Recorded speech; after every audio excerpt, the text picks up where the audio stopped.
Good morning friends. हमारा topic आज दूसरा है। ठीक है, टॉपिक का नाम आज एनल फिस्टुला है। ये disease conditions of digestive systems का है।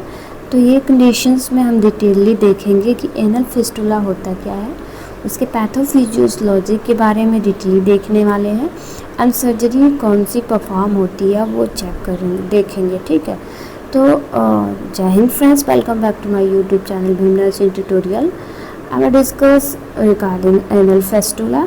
तो let's start the video. First one होता है कि इंट्रोडक्शन।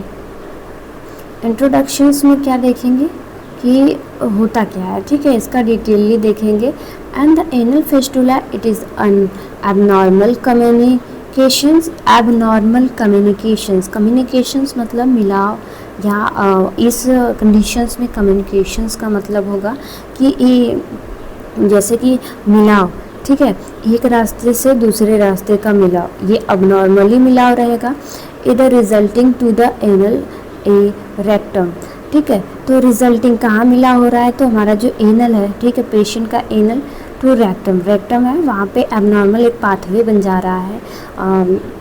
जैसे कि ये गट है एनल का एंड फेस्टुला का। ठीक, सॉरी, एनल का रिजल्ट जो होता है कि रेक्टम का। ठीक है, तो ये नॉर्मल पाथवे है फीकल मटेरियल्स को बाहर निकलने के लिए, या बोल सकते हैं कि get out faecal materials to pathway.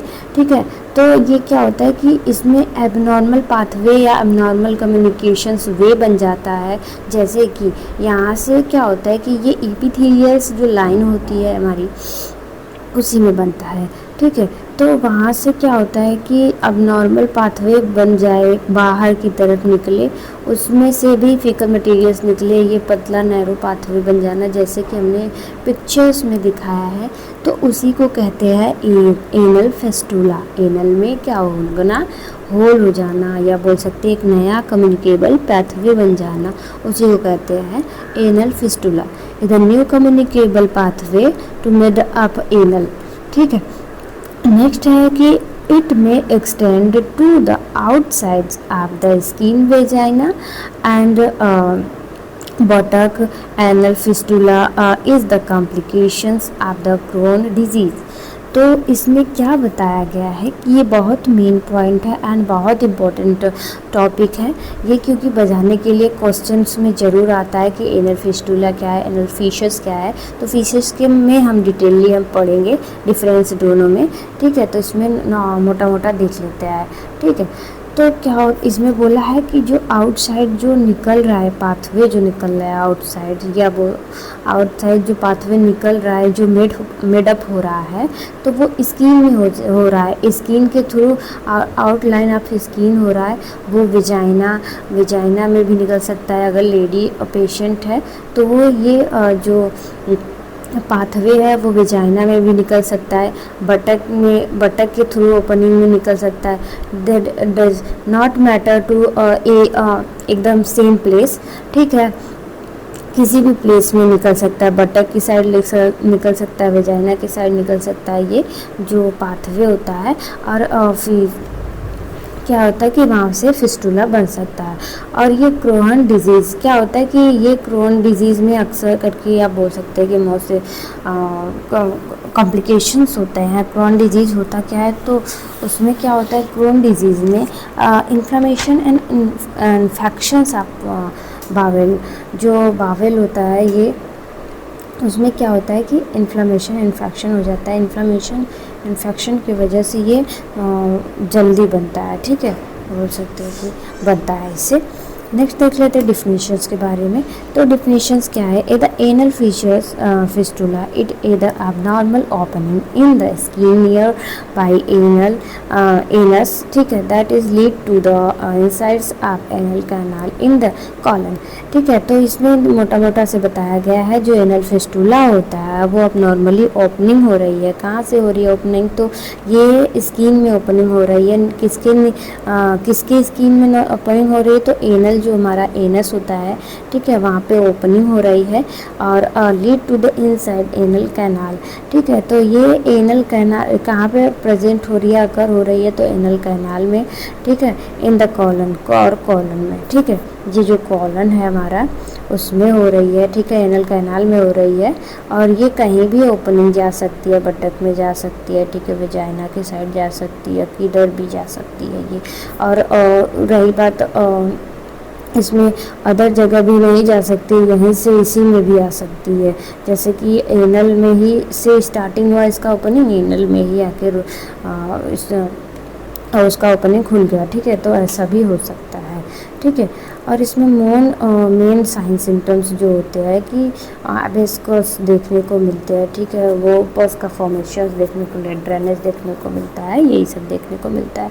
Next में होता है कि इसका कॉजेज क्या है, कि ये पेशेंट में या बोल सकते कोई व्यक्ति में, इंडिविजुअल्स में कैसे अफेक्ट कर रहा है, कॉज कैसे कर रहा है, उसके बारे में देखेंगे, ठीक है। तो फर्स्ट वन होता है कि Crohn disease, inflammation, infection of bowel, ठीक है, ट्यूबरकुलोसिस, अगर कॉलन ट्यूबरकुलोसिस हो गया है तो उसकी वजह से, क्योंकि तो जो बैक्टीरिया वायरसेस होती है वो क्या करते हैं, अपने कॉलोनाइजेशंस बनाती है और इसमें क्या होता है कि डबल पाथवे बनाने का ज़्यादा चांसेस होता है। एनल अबेस्कस, अगर एनल कैनाल है जो उसमें अबेस्कस वगैरह हो रहा है, इन्फ्लेमेशन, इन्फेक्शंस हो रहा है, उसकी वजह से हो सकती है। कैंसर्स, वहाँ पे कैंसर्स वगैरह हो रहा है, ऑब्स्ट्रक्शंस हो रही है, तो क्या होगा कि वो भी कॉज कर सकती है एनल फिशर्स को। अनारेक्टम अबिस्कस, अगर एनोरेक्टम अवेस्कस हो रहा है उसके वजह से इंजरीज वगैरह हो रही है किसी कारण, या बोल सकते हैं जो प्रेग्नेंट लेडीज होती है वो क्या होता है कि डिलीवरी के वक्त क्या होता है, ज़्यादा प्रेशर्स वगैरह लगाने होते हैं, ठीक है, जिसके वजह से क्या होता है उसमें भी फीचर्स ये एनल जो होता है कि फिस्टुला देखने को मिलता है, ठीक है। नेक्स्ट चलते हैं पैथोफिजियोलॉजी के पास, ठीक है। पैथोफिजियोलॉजी द मेन उसमें से पार्ट होता है, या बोल सकते हैं डिजीज़ कंडीशन में पैथोफिजियोलॉजी नहीं लिखेंगे तो अधूरा ही रहेगा, ठीक है, क्योंकि पैथोफिजियोलॉजी से पता चलता है कि हो कैसे रहा है, ठीक है, मैटर क्रिएट कैसे हो रहा है। तो फर्स्ट वन होता है कि किसी भी इटियोलॉजी के थ्रू, ठीक है, एनी वन इटियोलॉजी या बोल सकते हैं ड्यू टू इटियोलॉजी, ठीक है। तो फर्स्ट वन क्या होगा कि इन्फ्लामेशन एंड इन्फेक्शंस होगा, इन्फ्लामेशन एंड इन्फेक्शंस होगा, जिसकी वजह से फॉरेन पार्टिकल्स, जो भी माइक्रो ऑर्गेनिजम्स होंगे, बैक्टीरिया वायरसेस होंगे, उनसे फाइटिंग्स वगैरह होगी, तो वहाँ के जो सेल्स होंगे, सेल्स डेथ होगा, ठीक है, सेल्स डेथ होगा, उसके बाद सेल डेथ होगा, टिश्यू डेथ होगा, लीडिंग करेगा कि जो फिस्टुला लीड करेगा कि वहाँ पे जो फिस्टुला का आकार बोल सकते हैं कि वो बनाने का वो स्टार्टिंग होगा, यहीं से स्टार्ट होगा नेक्रोसिस वगैरह के से, ठीक है। फिर उसके बाद सेल डेथ हो रहा है, टिश्यू डेथ हो रहा है, उसके बाद क्या होगा कि टिश्यू जो होंगे वो डैमेज होंगे, ठीक है। मेन इसका वो होगा कि लीड टू टिश्यू डैमेज, ठीक है, लीड टू टिश्यू डैमेज। उसके बाद क्या होगा कि ऑब्स्ट्रक्शंस ग्लैंड डक्ट, जो भी ग्लैंड्स है वहाँ के, ठीक है, एनल में जो ग्लैंड्स होते हैं, ठीक है, एनल में ग्लैंड्स नहीं होते हैं, जो भी वहाँ का डक्ट होता है, ठीक है, वो डक्ट क्या होगा कि लीड करेगा फिस्टुला को फॉर्म करने में, लीड करेगा जो डक्ट होता है, ठीक है। जैसे कि ये एनल हो गया, कैनाल हो गया, ठीक है, तो यहीं पे इन्फ्लेमेशंस वगैरह हुए हैं, नेक्रोसिस वगैरह हुआ है, तो ये लीड करेगा कि यहाँ पे परफोरेशंस हो, छेद हो, ठीक है, वहाँ के भी टिश्यूज़ वगैरह को कलर अपनी चपेट में ले लेगा ताकि नया रास्ता बना के निकल सके, ठीक है। फिर उसके बाद क्या होगा कि जो ट्रैक होगा, ट्रैक का इसके बाद जो होगा कि ट्रैक का बनाना स्टार्ट कर देंगे, ये माइक्रोबैक्टीरिया वगैरह जो होंगी वो ट्रैक को बनाना स्टार्ट कर देंगी।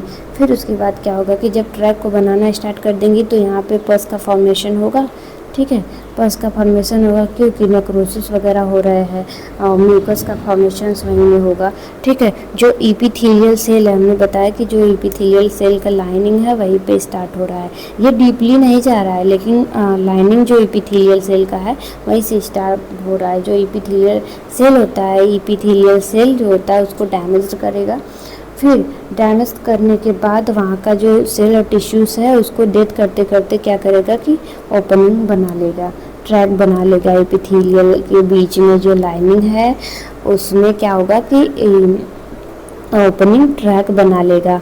ये होता है हमारा पैथोफिजियोलॉजी। एक बार फिर से बता दे रहे हैं, पहले तो इन्फ्लामेशन इन्फेक्शंस होगा, फिर इन्फ्लामेशन इन्फेक्शंस होगा तो हमने अभी बताया, बहुत सारे वीडियोस में बताया इन्फ्लामेशन इन्फेक्शंस होते हैं तो क्या होता है कि वहाँ पे सेल एंड टिश्यूज़ क्या करेंगे कि डैमेज होंगे, जहाँ जो फिस्टूला सेल और टिश्यू डैमेज होंगे तो क्या होगा कि फिस्टूला का थोड़ा थोड़ा आकार बनेगा, ठीक है। फिर टिश्यू जो डैमेज हुए हैं, ठीक है, वहाँ पे ऑब्स्ट्रक्शंस कॉज करेंगे, ठीक है, कि जो पाथवे होगा कि वहाँ पे इन्फ्लेमेशन वगैरह हो जाएगा, ऑब्स्ट्रक्शन कॉज करेंगे। फिर उसके बाद लीड करेंगे कि ये जो ओपनिंग है उस पर प्रेशर पड़ेगा कि और बनाने के लिए, ठीक है, ओपनिंग, और ये ओपनिंग जो बन रहा है एपिथेलियल सेल लाइनिंग के बीच में बन रहा है, ठीक है। फिर ट्रैक में अबेस्कस वगैरह होंगी, ठीक है। जब बनेगा तो क्या होगा कि ऑब्वियसली बात है कि जो म्यूकस का फॉर्मेशन है, पस का फॉर्मेशन स्टार्ट हो जाएंगे, जिसके जो बैक्टीरिया वगैरह कोलोनाइजेशन स्टार्ट कर देंगी, वो रैपिडली होल बनाना स्टार्ट कर देती है। फिर डैमेज होंगे, जो टिश्यूज़ वगैरह है टोटली डैमेज हो जाएंगे और ट्रैक का फॉर्मेशन हो जाएगा, ठीक है। नेक्स्ट देख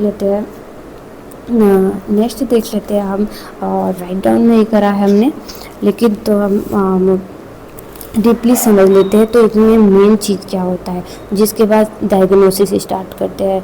डायग्नोसिस के बारे में तो क्या क्या चेक करने वाले हैं, हिस्ट्री कलेक्शन करेंगे, फिजिकल एग्जामिनेशन करेंगे।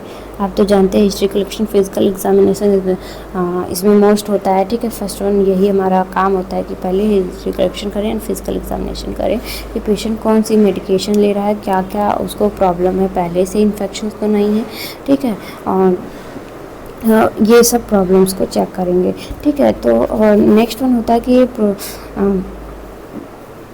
प्रोक्टोस्कोपी करेंगे, ठीक है। जो कैनाल है उसमें एक ट्यूब के माध्यम से, ठीक है, उसमें कैमरे वगैरह लगे होते हैं, तो देखेंगे कि कहाँ तक फिस्टुलास वगैरह बनी है, ठीक है, कितनी बनी है, वो सब चेक करते हैं आप प्रोक्टोस्कोपी के थ्रू, ठीक है।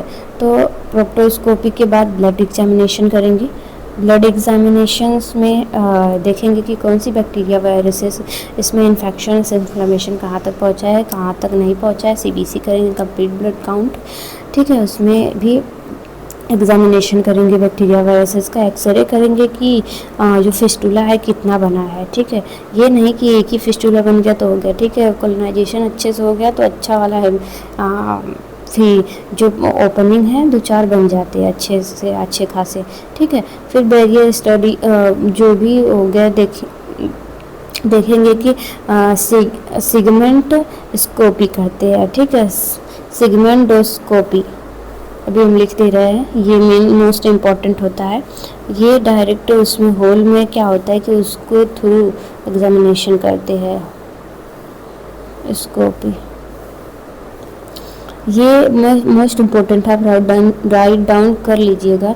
ये टेस्ट जो होता है कि फिस्टूला कितना बड़ा है, क्या क्या किसकी वजह से हुआ है, सब कुछ एग्जामिनेशन विजुअली एग्जामिनेशन कराता है।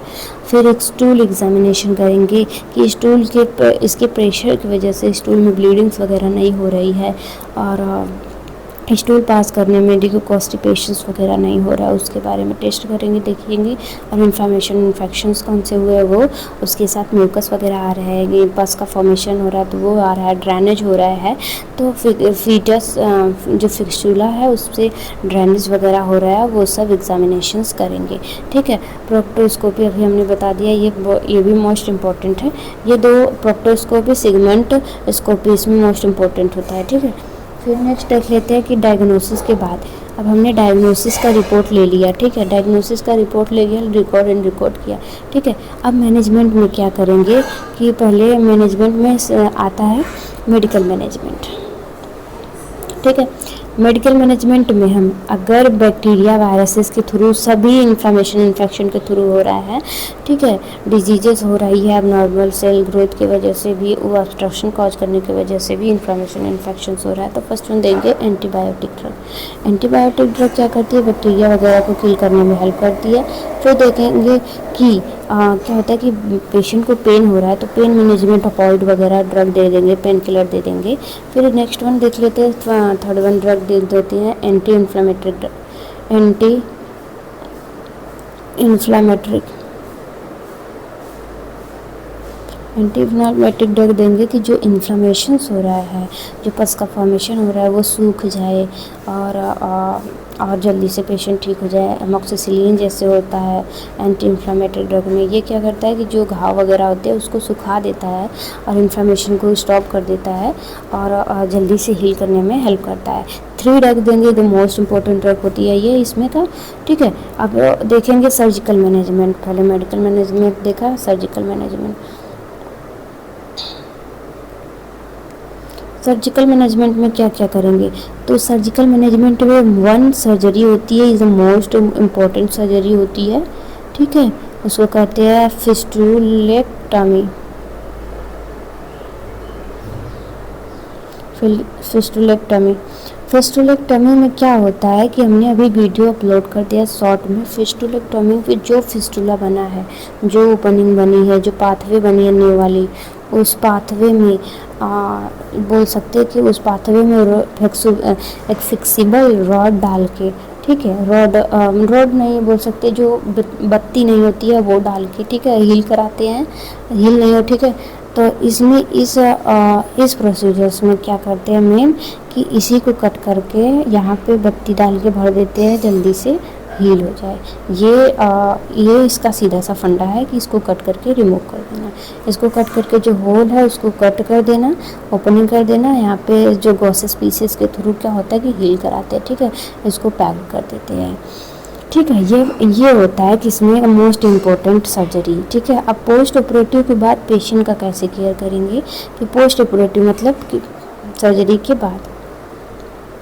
सर्जरी के बाद क्या करेंगे कि जो स्टोन क्या होता है कि स्टोन प्लेसमेंट मतलब जो अगर कट करके वहाँ पे बत्ती डाले हैं, ठीक है, जो बत्ती डाले हैं, बोल सकते हैं कि उसको क्या होता है कि जो गॉसेस पीसेस हैं रॉड बना के उसमें डालना, ठीक है। तो हील करने के लिए उसको ड्रेसिंग करेंगे, चेंज करेंगे अपने ड्रेसिंग शुरू जो होता है कि जो नियम होता है ड्रेसिंग का, ठीक है, वो परफॉर्म करेंगे। रोज़ चेक करेंगे कि पसिंग वगैरह तो नहीं हो रहा है, और पसिंग वगैरह हो रहा है तो क्लीन करके उसका ऑइंटमेंट वगैरह लगाएंगे, ठीक है। फिर नेक्स्ट वन करेंगे कि जो ड्रैबली डेमेंट जो होता है कि ये जो डेथ हो जाती है सेल्स और टिश्यूज़ जो वहाँ की डेथ हो जाती है, तो उसको रिमूव कर देते हैं, उसी टाइम रिमूव कर देते हैं एंड पेशेंट को एक सुटेबल पोजीशन प्रोवाइड करते हैं, ठीक है। और जो स्टीम सेल थेरेपी देते हैं, इसमें स्टीम सेल थेरेपी प्रोवाइड इसलिए करते हैं कि जल्दी से सेल जो होता है कि हील हो जाए, वहाँ का जो सेल और टिश्यू से भर जाए, जल्दी से हील हो जाए। और क्या होता है कि जो फीकल्स मटेरियल्स प्रॉब्लम होते हैं पास वगैरह करने में, वो सब जल्दी से ट्रीटमेंट हो जाए, तो वो खाने पीने लगेगा और पास आउट करने लगेगा। और उसको ये भी ध्यान रखना है कि उसको कॉन्स्टिपेशंस वगैरह नहीं होना चाहिए। कॉन्स्टिपेशंस होगा तो जाहिर सी बात है उस पर प्रेशर पड़ेगा, तो फिर से वो ओपनिंग क्या होंगी कि इन्फेक्शंस हो जाएंगी, वहाँ पर प्रेशर पड़ेगा, जो टिश्यू डेथ वगैरह है, पसेस का फॉर्मेशंस होने स्टार्ट हो जाएंगे, फिर से प्रॉब्लम कॉम्प्लिकेशंस हो सकते हैं। तो thank you class, thank you very much, thank you for watchings. अगर आपको इसमें से कोई भी प्रॉब्लम्स, छोटी मोटी कोई भी प्रॉब्लम्स है तो आप कमेंट करके पूछ सकते हैं, ठीक है। Thank you class, thank you very much.